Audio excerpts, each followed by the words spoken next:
the last 40 years. And today I have my special guest. He's the founder and CEO of Garden Arts and Career Coaching, no other than Mr. Curtis Butler. Thank you very much. It's a pleasure to be here. Welcome to Book 101, Mr. Curtis. And can you please introduce more about yourself? Sure thing. Thank you very much. So I live in the US. I have had a career in finance, and during my finance career, it was over 30 years. I did a lot of leading of teams and coaching and mentoring of young professionals, and really enjoyed that aspect of my work. So I decided last year to actually leave the world of finance and take up my coaching full time. So I work with a lot of young people who are looking to break into the job market, which is extremely challenging these days, but also people who discover they want to make a change mid-career, or just after a couple of years, they decide this wasn't really what they wanted. So I work with a lot of different kinds of people to help them find more success in their job searches and find the careers that they really want. Mr. Curtis Butler, thank you so much for sharing your business to the world and, of course, your coaching itself. What's the first step someone should take when they feel stuck in their career? That is a great question. I think I was reading a really good post today that really sums up how to think about when you reach a point you think you need a change. And the way they put it was, in your job, you want to make sure that you're learning or earning or both. If you feel like you're no longer learning and the job isn't even really paying the bills like you would require, especially if you're unhappy, it's time for a change.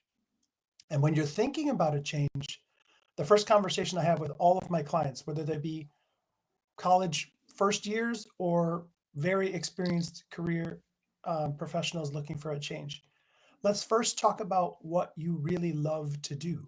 That's our starting point. And then we'll adapt that to what you're good at, what skills you can showcase. But the starting point shouldn't be, I should do this job because it's a good job to have. The starting point should be what makes you happy. And if we can find something that makes you happy and where you're also able to showcase real skill, that's the dream scenario. Totally agree, yeah. Mr. Curtis, so how can I identify my true strength and align them with the right career path? Sure. So I think everyone knows what their strengths really are in a variety of situations in their lives. They have found what works best for them. But I find one of the greatest ways to identify what makes you special, and you may hear me quote a couple of times a legendary entrepreneur coach named Dan Sullivan. And Dan Sullivan talks about the fact that our job as coaches is to identify the what for every individual is their unique ability. And one of the best ways to find out what your unique ability is to turn to your really close friends and your family and ask them, what do you think I'm particularly great at? And you can also ask them, if you're feeling comfortable, what do you think my weak areas are? But you may be surprised, because a lot of people I work with are very humble about their own skill. But when they turn to their spouse or their parents and say, Mom, what makes me special? Mom already knows. She's got the list. And it's really eye-opening for a lot of people, but it's a great way to do it. Yes, indeed. Beautifully articulated, Mr. Curtis. Very well said. So, what strategies do you recommend for setting a realistic and motivating career goals? So that depends on where one is. So if one is still in school, there's a lot you can do to orient your studies, to orient your internships, so that it's very clear when you choose a career path. First of all, you've decided, I like this career path because I had some experience, right, through internships. So if you're still in school and trying to figure out what your first real job is, it's trying things out. And if you have an idea, get get some experience in that area, which will do two things. It will confirm the idea that you've chosen, but it will also showcase your preparedness, it will showcase your interest, and will increase the chances that someone sees you in that future role significantly. Now, if you're later in your career and you're discovering, I'm working in a cubicle 10 hours a day, and what I really want to be doing is making music, then you have to think long and hard. How can I either think very realistically about my work? Can I make money making music? And if I can't, how do I find a role where I'm not completely miserable, but also that gives me the free time that I want to make music? Not making music for money, but leading the happier life because I'm combining something that's very pragmatic, making money that doesn't make me miserable, and something that I love, which is the making music. So it's really about thinking what's practical and realistic for your life. For example, if in your family you're the primary provider and you have to make a certain amount of money, then there are certain constraints you can't get around. So you identify something that you don't hate, that is fulfilling work that pays the bills, and again, rely on or find the time when you're not working to engage in the things that you love so you can find balance in your life. So, Mr. Curtis, what's your advice on switching industries or starting over in a new field? And it's very, very common, especially these days, that it's such a fast moving world. And a lot of people go into a job for what might be not the best reasons, and they realize it's not for them. What I would say for switching is think of your career as a ladder, and you always want to have one foot on the rung below or stepping stones across the pond. You don't want to make the leap for the next stone without having sure footage on the stone behind you. So what does that really mean? That means try to find a next job that where you already have tangible skills that are transferable, right? They call them transferable skills. So you can say, yes, I haven't done that before, but I bring all these skills from my previous role that you require in this job. And all it means is I'll need to learn that one new thing, not everything. So try to find a job that takes advantage of skills that you already have, and you can continue to grow that way.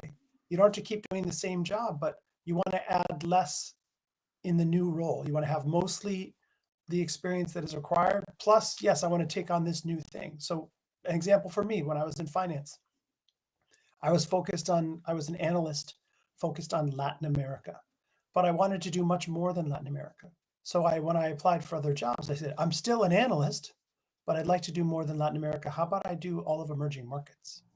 And so I continued to grow that way. And then I became an analyst in emerging markets, and then a portfolio manager in emerging markets, and then a portfolio manager in international markets. So grow to keep growing in your career, keep taking on new responsibilities and expanding what you're able to do, because you're moving those skills from each job to the next. Certainly. So, what mindset shift are essential for long-term career success? Oh, I love this question. So I give a lot of talks, and recently I was in front of hundreds of university students on a stage, and I was the last speaker of the morning, and so they were all really attentive, and I said, okay, everybody get your pens out. This is going to be the most important thing you hear all day. And there was silence. And I said, you're awesome. You need to believe that. Yes. The most important part of a successful job search, a successful career, is believing in yourself, is believing that you bring the right skills, that you contribute to the team, that they need you as much as you need them. Not arrogance, just self-belief, confidence. It's absolutely critical to your success. We do not respect or hire fear, self-doubt. We hire confidence, because if you don't believe you have what it takes, how can we believe it? So the most important aspect of anyone's successful career is believing in themselves. Definitely, people believe. in yourself. To succeed, you need to tell to yourself, I'm the head, not the tail. I'm a victor, not a victim. That's exactly right. So, Mr. Curtis, how can I develop executive presence, the leadership skills? So it becomes with practice. I've been known to say many, many times, and I do believe this. Leaders are not really made, they're born, right? So, and if you're a born leader, you've been shown that your entire life. I know lots of born leaders. People just naturally follow them. But you can learn leadership skills. The confidence that I just mentioned is the most important piece. Why would someone follow you if you're scared?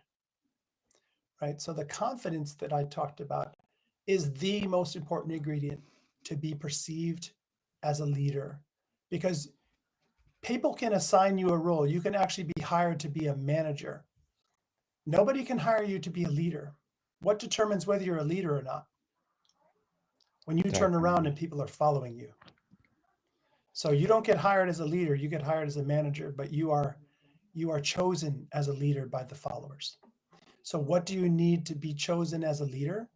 Is to live your values, is to be ethical, is to do exactly what you've promised you're going to do, lead by example, and then other people will want to follow you. But the most important thing is you have to be consistent, you have to be reliable, you have to be ethical, you have to do exactly what you say you're going to do. And once you do that, there are a lot of people who are going to want to follow your example. So, Mr. Curtis, what should I do if I feel burned out, but I can't afford to take time off or quit? So hopefully it's not the case that you can't take time off. Everyone needs time off. We all need to step away. True. But not quitting is something we all understand. I understand that perfectly well, that it's just not practical. It's not the real world. What's important is try to find balance. And in some jobs, balance is hard to find. And some people have two jobs, and balance is even harder to find.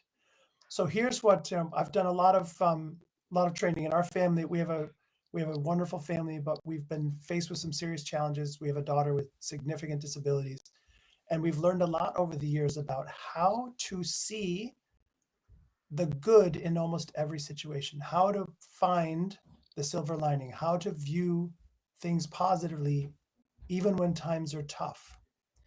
And so that's really important. If you're in a job that pays the bills but you're not happy, try to find ways to be happy in that role, because bringing positivity is just as important as bringing confidence. So if you are more source of positivity on the job, if you if your boss is challenging but you don't fight, you don't create a problem, you just say, okay, yeah, how can I help, how can I help? What's interesting is when you bring positivity, a lot of those barriers end up coming down, and you find your positivity becomes infectious, that other people kind of adopt it, and their barriers come down, and they're not as resistant, and they're not as challenging. So it's trying to find, the good in every situation. What am I learning in this job? Okay, let me focus on my learning. Right? Am I working with some really good people? Let me focus on that. So bringing positivity even when times are tough, or even when a job is not your ideal role, is really important to making the most of it. And then, of course, in the background, look for something new. Certainly. So, Mr. Curtis, how to handle rejection or failure during the job search for promotion process? Excellent. So I've often been said, I hear all the time from a lot of students, I received a rejection letter. And I say, that's not a rejection letter. You didn't get the job, but you weren't rejected. They didn't actively say, not you. They simply chose someone else. So rather than thinking of it as a rejection, think of it, I just wasn't the right fit. Someone else was the right fit, but that's not a rejection. They're not even saying anything about me. And that's really important for self esteem. It's not rejection. I'm waiting for the right person, the right team, the right firm to see in me what they need. That's what I'm just going to keep going for. And it is difficult. I've been in that position myself more than once, where you're just not getting the results you want, or you're not even hearing back. That's the new thing, right? Ghosting is the new thing in this world.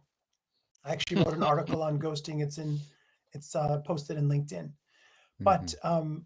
the important thing is try not to use the word rejection even in your own vocabulary. You were not rejected. You just were not selected. And you're not fit. And sooner or later you realized, oh, that's why I was not fit because I have a better job Something right better now. is coming for me. That's right. Yes. So, Mr. Curtis, how can I find purpose and fulfillment in my current role if I change is not possible right now?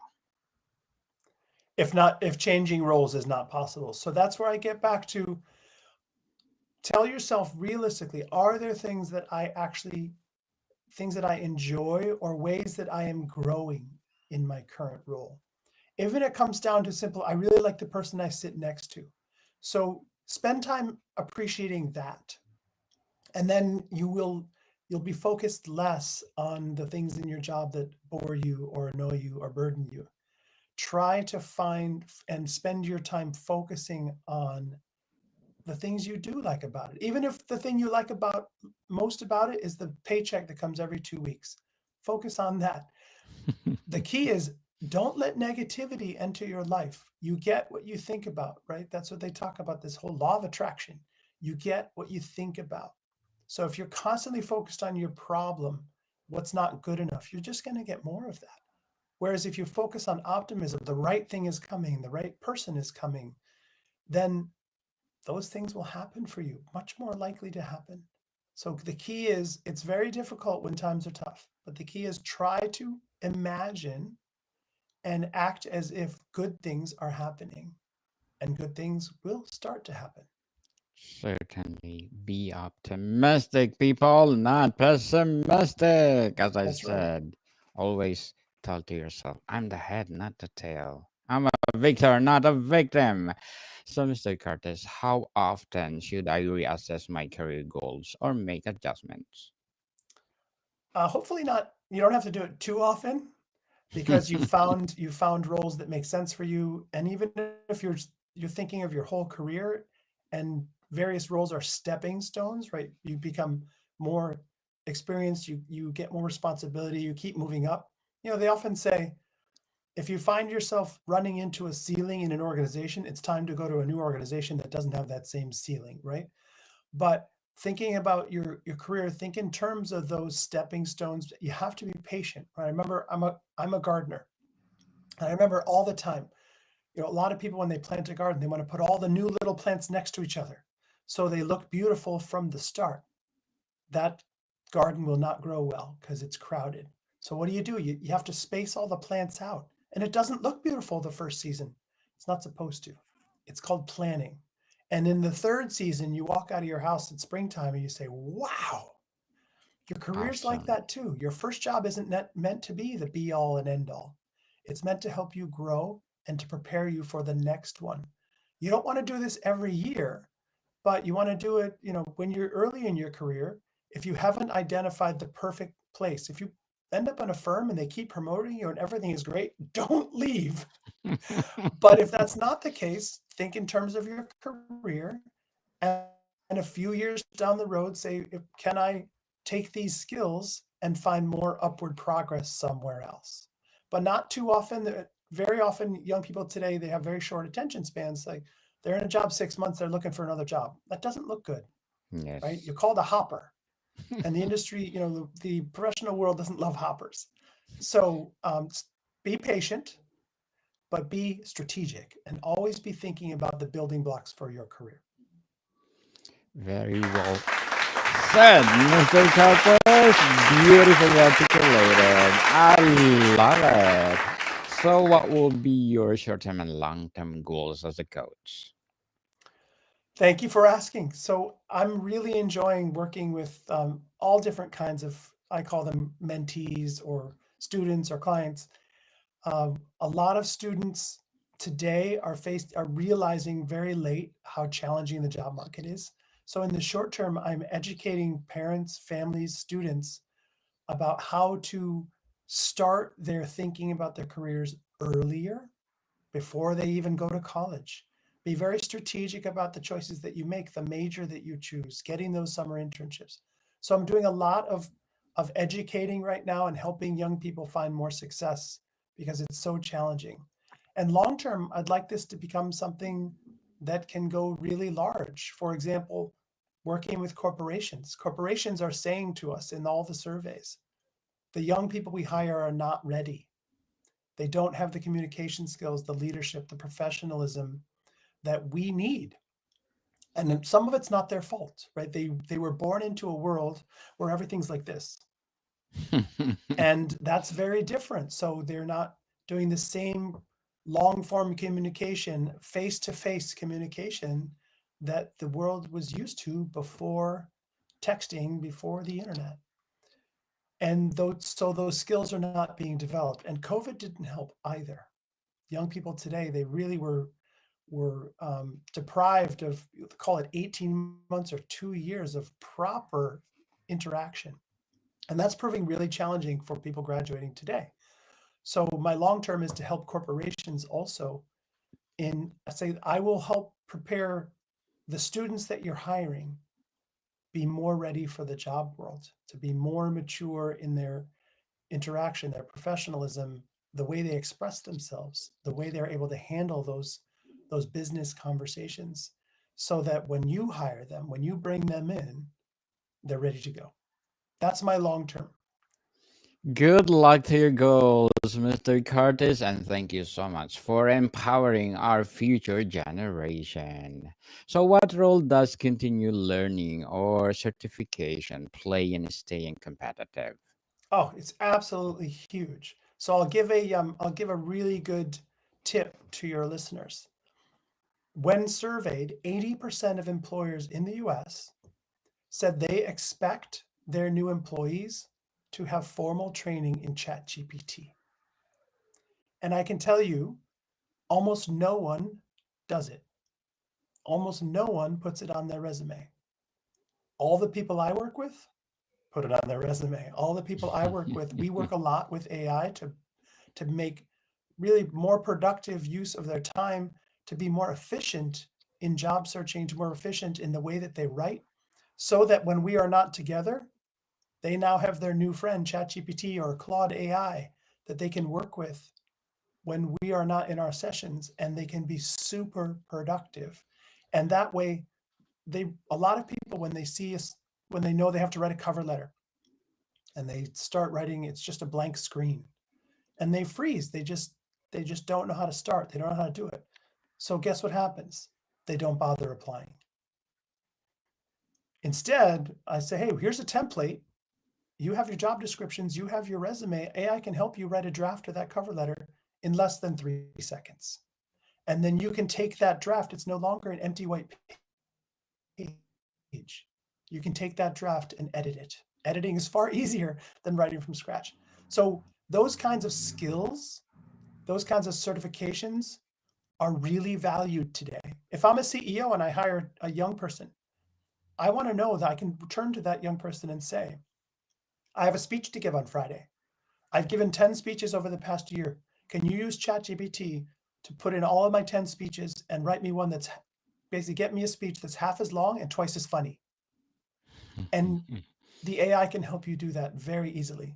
So put those skills on your resume. If you're interested at all in something quantitative or finance, get a certification in Microsoft Excel. Get some, and a lot of these things are free. Get a True. certification, not 1 hour, 10 to 20 hours of ChatGPT training. Get that on your resume. These things are noticed, and they can make up for a lot of maybe experience shortfalls, showing, because what matters most, how much time I spent or the skills that I bring. So that's where you're exactly right. Those certificates are extremely valuable. So, Mr. Curtis, before we wrap up our discussion for today, I'm inviting you to please do listen to my other podcast, Food 101, in its fifth season. People, fifth season, with Chef Alessandro, one of the specialty chef in one of five-star hotel in downtown Toronto. Please do listen to our latest episode. We are reading our letters senders all over the world. So please do listen, Food 101, wherever you listen your podcast. So, Mr. Curtis, what's one piece of advice you'd give to someone who wants to design a career they truly love? The one piece of advice is start with your dream role and then let reality come in later. Don't start with reality. If you want to be, as I'm working with a student who said, I want to work for Formula One. I did not see that coming. I said, but she said, how can I do that? I said, well, Formula One has all kinds of jobs. They're a corporation and you're an American. They want to do more work in the US. They want to get more US fans. Why can't you work there? Let's start there. What kind of career path can we develop to end up at Formula One? And she got so excited because this is a dream she would never talk about with her parents, but she was able to talk about it with me. And it's realistic. She goes to a very good school. She's a very good student. And like I said, in every corporation, in every industry, they need all kinds of different talent. They need finance people, and they need hiring people, and they need recruiters, and they need advertisers. They need everything. So why can't that be you? And I love when I have this conversation when people start with the dream. They're so much more excited about their job search than if they start with, I guess I should do this or this. There's nothing motivating or exciting about that. So start with a dream. Yes, dream big, people. So, Mr. Curtis A. Butler, thank you so much for empowering our future generations. So, can you please invite our listeners to support your business as well as your coaching?